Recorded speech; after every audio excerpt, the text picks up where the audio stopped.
Newsfirst Newsline with Faraz Shaukat.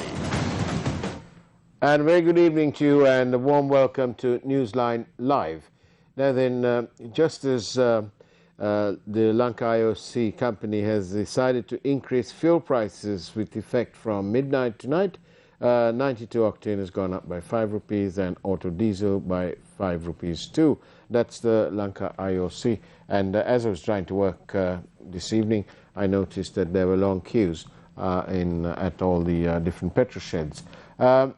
Whilst that is going on, there was something else happening as well, and that's to do with bottom trawling.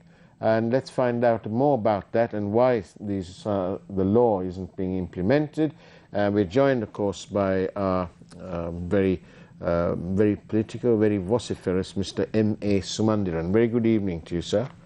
Good evening. And now then, a few days ago you got on a boat along with lots of other people and you sailed from one side to around the corner kind of thing. Why? Well, this was a form of protest, Right. that the fishermen were staging against the state's, the government's refusal to enforce the law against bottom trawling. Well, why is that? Why are they not implementing the law? Now, this is a fairly long history. There were these bottom trawlers that started coming into our waters from India mainly, but now we have a fair number of trawlers by the local fishermen themselves. Right. Now, what it does is it's not a method of actually fishing. It's just dragging nets that are held down by weights or a large wooden piece of, with metal that goes right up to the bottom of the sea. Right. And scrapes the seabed out. So it damages entirely all the corals, everything. Right. So that there is no prospect of any fish for the future. Right. That whole place becomes a desert of sorts. Right. So it's environmentally not a sustainable method. Yeah. It's a waste because about 80 to 90% of what is taken is thrown away, and so on. So in 2013, I brought a private member's bill. Right. To ban this method of fishing, but that did not get enacted. Parliament was dissolved, and so in 2016, in the next Parliament, again I brought a private member's bill to amend the Fisheries and Aquatic Resources Act to ban this method. Around that time, there have been several rounds of talks between India and Sri Lanka, between the fishers there and the fishers here. And I also accompanied a ministerial delegation to Delhi in November 2016. And at that meeting, there was a joint statement, there was an agreement by both countries that this method of fishing must be brought to an end, must be stopped. And so the government then took my private member's bill and made it a government bill, Right. and amended the Fisheries and Aquatic Resources Act by Act number 11 of 2017, Right. by which this was banned and there were penalties imposed. The day that was passed, the External Affairs Ministry of India issued a warning to the Tamil Nadu fishermen Right. not to cross the border with trawlers, because there is a law against trawlers in Sri Lanka. And for about 2 years or more, we did not have those trawlers coming in, but unfortunately for us, from the south there were trawlers going up to the north, and Sri then Lankan ones. Yeah. And then many of those trawlers were sold to fishermen in the north as well, with the result that we have an estimated number of 500 trawlers that do bottom trawling in the north itself. In the north itself. And so the Indian fishermen also figured that this is not being implemented.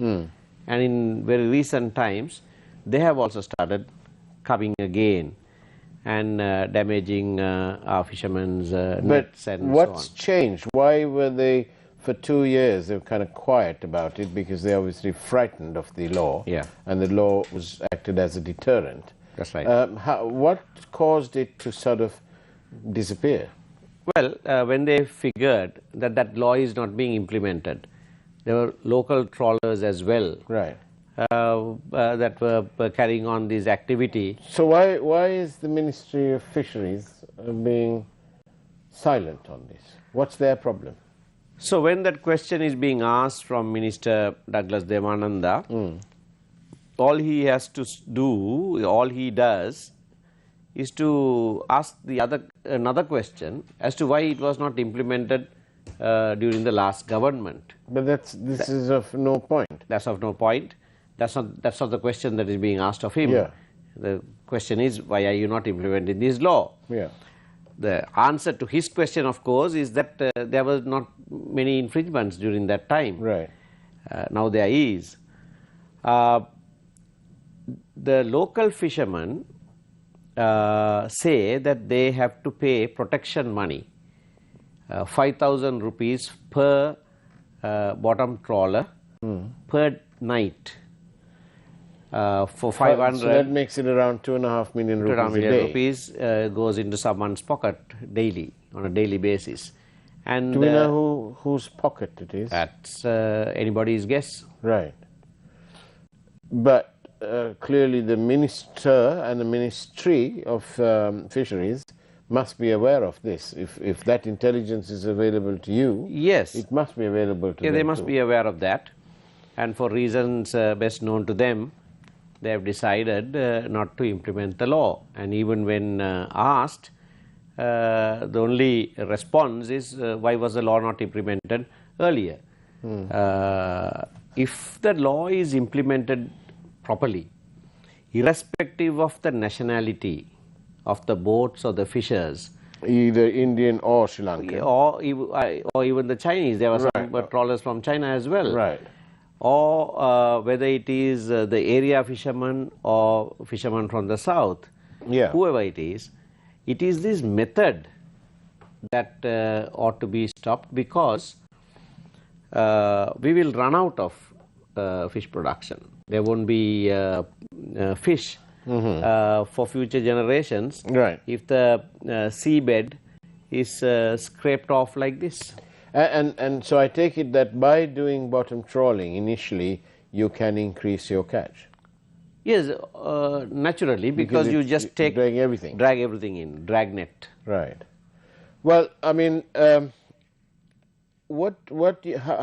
do you force the minister to get his officials to take action? So this method of protest that we employed last Sunday, Yeah. I believe is a novel method. Yes, I have never heard of such a thing Yeah, before. so it has caught the attention Right. of everyone. Even internationally, the press was interested. Yeah.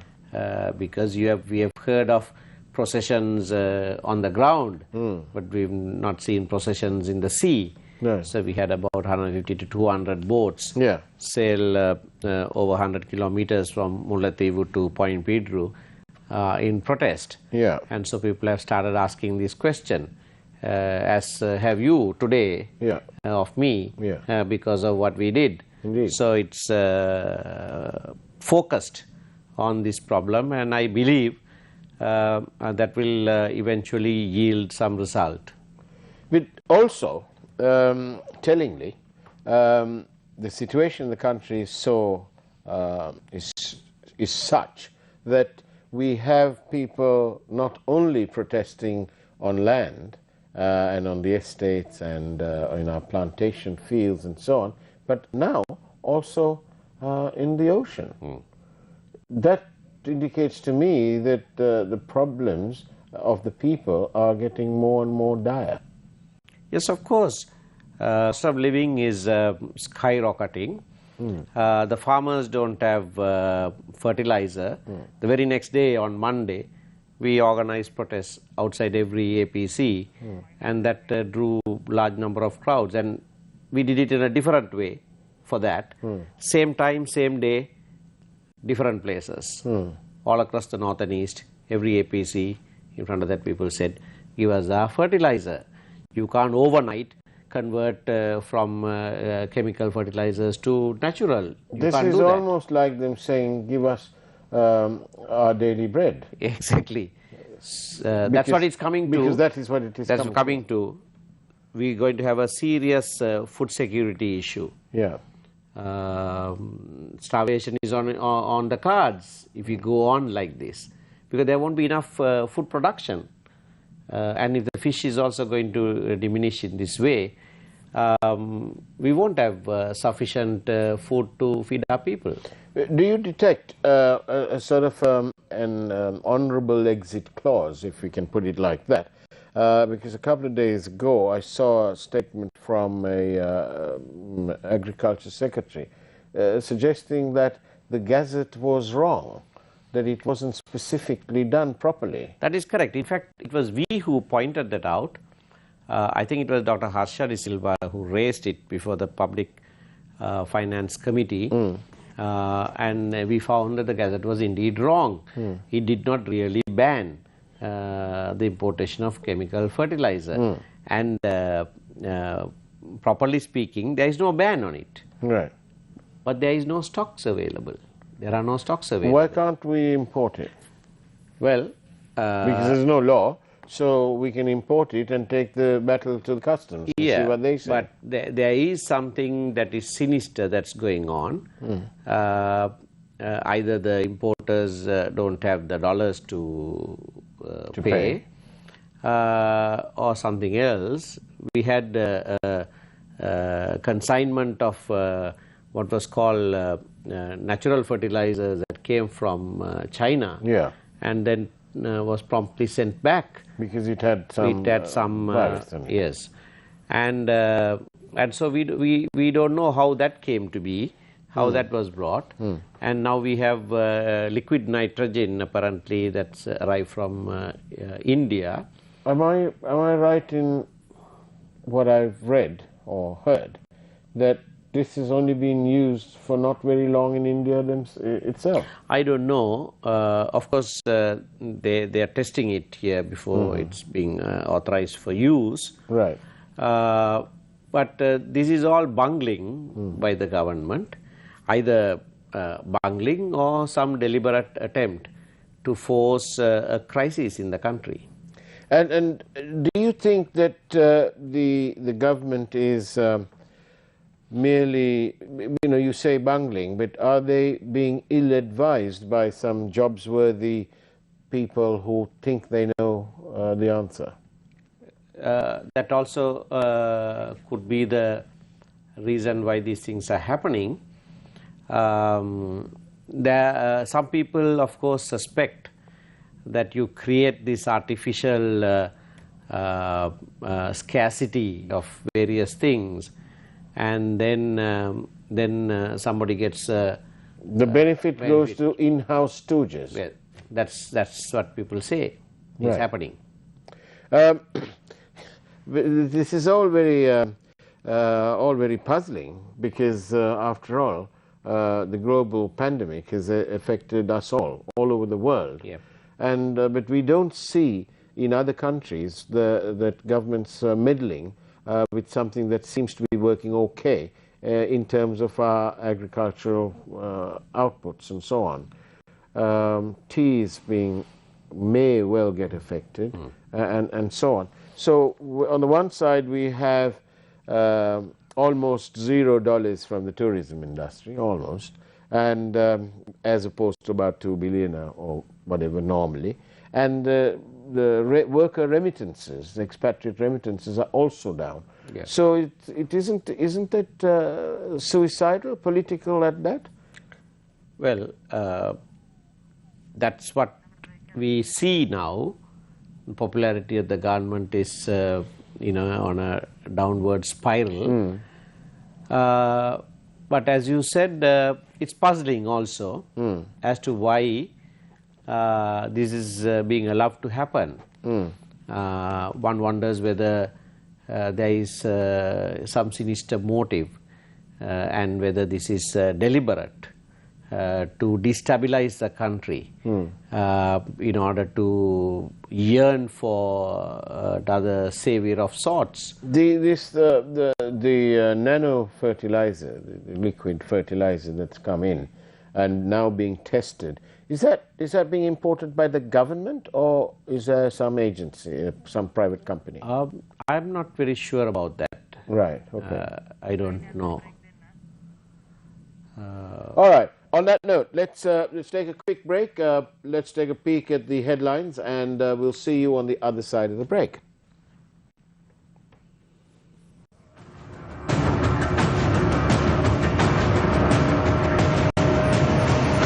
Newsfirst Newsline with Faraz Shaukat Ali. Newsfirst Newsline with Faraz Shaukat Ali. And we have liftoff again. It's Newsline Live, and my guest this evening is Mr. M.A.Sumanthiran, who's of course not only a politician, but he's a senior legal man. And I thought I'd ask you this question without breaking any rules.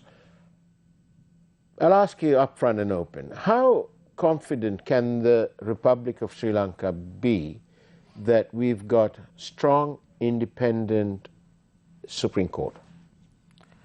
Well, our Supreme Court has always been resilient and has had to face various challenges along its way, and it has proved to be independent in the overall sense. Of course, the word independence is not a yes or no question. It has degrees. Yeah. But I won't say they are fiercely independent. Okay. But that is not to say that they are not independent. Right. Yes. Okay. We have an independent Supreme Court. You see, do we have judicial activism also has degrees. Yeah. So some say that our courts are not active enough. But the other side of that is that, well, courts also have their own restrictions. They function within a framework of law. Can I ask you, this has gone completely elsewhere, but can I ask you, Lord Denning, the Master's Rolls in Britain at the time, he said that judges must not only be relying on precedents the whole time, that they must in effect, they must be proactive and move with the times and create laws. Do you think that how if it was Lord Denning looking at Sri Lanka's Supreme Court and so on, how would he react? That's what I meant by this judicial activism. Now, Indian judges have actually gone way ahead. Of course, there's criticism to that as well. Right. And that is not the role of the judges. Yeah. You see, lawmaking is for parliament, people's representatives, all of that. So there are two sides to this. Right. And one has to strike a balance. But of course, as you said, the Republic must have confidence in the last bastion that we call. Yes, we must. Court. Yeah. Well, I've had reason to be happy about. Yes, you did. You tell us today. about that. You had an expected result. That was a good result. Yeah, the Supreme Court heard me, heard the state, and granted leave to proceed in the Lohan Ratwata matter today, and also granted two strong interim orders. Right.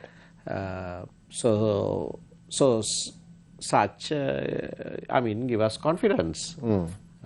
The bigger picture is by actions such as initiated by yourself and others like-minded, is that overall this actually supports Sri Lanka's international image, because there is concern that our image is a bit dented. Yeah. You see, I'm not too concerned about that part. Right. I'm concerned about justice for the people. Right. And courts that have been set up must do the job, and they are doing that job. There is criticism sometimes saying, oh, you are trying to whitewash everything. You are trying to say that the courts are effective, and these things can be all resolved domestically. We don't have to go to international fora. You see, but that's another matter, right? As far as I'm concerned, if some people are affected, they must go to court, and they must vindicate their rights. That's their expectation. Very quickly, can you explain to me from a legal perspective, why is it that in the case that you've just mentioned, why is it that a retired judge has been appointed to take the statement of what is essentially a suspect? Why is that? Yes, I also think that is out of order. That person has not been appointed under Commissions of Inquiry Act or anything like that. It's just an executive appointment. As to why the minister did that, I cannot understand, particularly because he is satisfied that that incident happened, and he has very boldly apologized in Parliament. I take my hat off to him for that. He said unequivocally, unconditionally, apologized to the prisoners and their families. So he is satisfied that this happened. So I can't understand why then he goes and appoints a commission or a judge to inquire and report to him. It's basically to report to him. It has no other value. It's almost like that person of the United Nations who appointed his own advisory team, but we don't have enough time for all that. We have all sorts of things happening here. If I go through it very quickly, and it's just from memory, Henry got no notes or anything. We had the sugar scam. We had concerns about the vaccine process and the testing with concerns, okay? Then we had this whole business about overnight we can't bring in fertilizer. All of a sudden, overnight almost, you have another type of fertilizer coming in. People are protesting all over the place because it is their livelihood that is at stake, especially the farmers, whose lot is not very up anyway. So in that context, this question that's just come in is rather relevant. How far are we from the imposition of a dictatorship maintained by the force of arms? Well, that's always lurking around the corner. When the country is being allowed to be destabilized in this way, or maybe not allowed, but if it is being done deliberately, then you wonder whether there is a sinister plot. Is this all down to the curse of getting a 2/3 majority from the people? Well, they got near 2/3. Near 2/3. Yeah.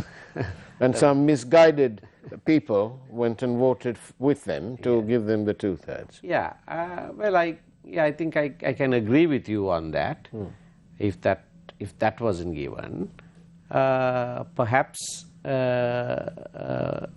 it may have been different. But do these people who voted and gave that final push, if you like, the final support, doesn't it ever cross their mind that there are serious negative impacts when one has a 2/3 majority, as we can see now? Yes, but you must understand that the elections came hot on the heels of the Easter bomb attacks. I see that Malcolm Cardinal Ranjit, the Archbishop of Colombo, has said some strong things today. Indeed he has. That those who used this to come to power cannot expect to remain in power for Yes. too long. So it came on hot on the heels of that incident, Yeah. and people craving for somebody strong, for a strong security. man for Yeah. security, right? That promise. So one can perhaps understand why the constituency sort of swung in that direction. The last 3 minutes. Do you think we'll have provincial council elections in January or February? I don't think the government is decided on it, and so long as they are undecided, it's not going to happen. Right. So I really don't think it's going to happen anytime soon. How will they address this dipping popularity? They'll probably want to hold the local council elections and change the electoral system to MMP 70-30 instead of 60-40, and retain the same wards, same number of wards. As it is, there are ward members, most of the ward members outside the north and east belong to SLPP.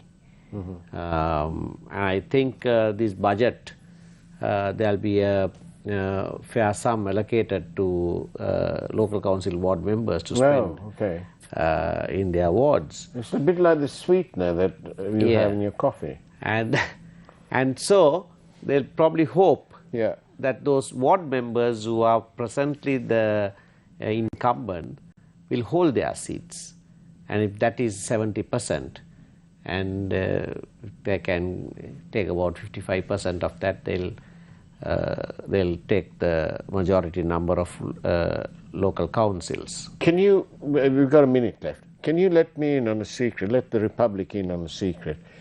Do you think, you know, this dipping popularity business, do you think they'll do something like change the name of our country? Quite possible. Desperate situations call for desperate moves. So they may and need what a desperate populist move this time? Populist may well happen. Well, we had the single only thing in Yeah, 1956. that's right. A new constitution is being talked about. The president interestingly gave that assurance at the Army's 72nd celebration. So what kind of product will be presented to the people to up the dipping popularity? One has to wait and see. M.A.Sumanthiran, thank you very much for your time on Newsline Live. And that's the way it was. So we'll take you straight to the headlines and the primetime news, of course. And as always, God bless you.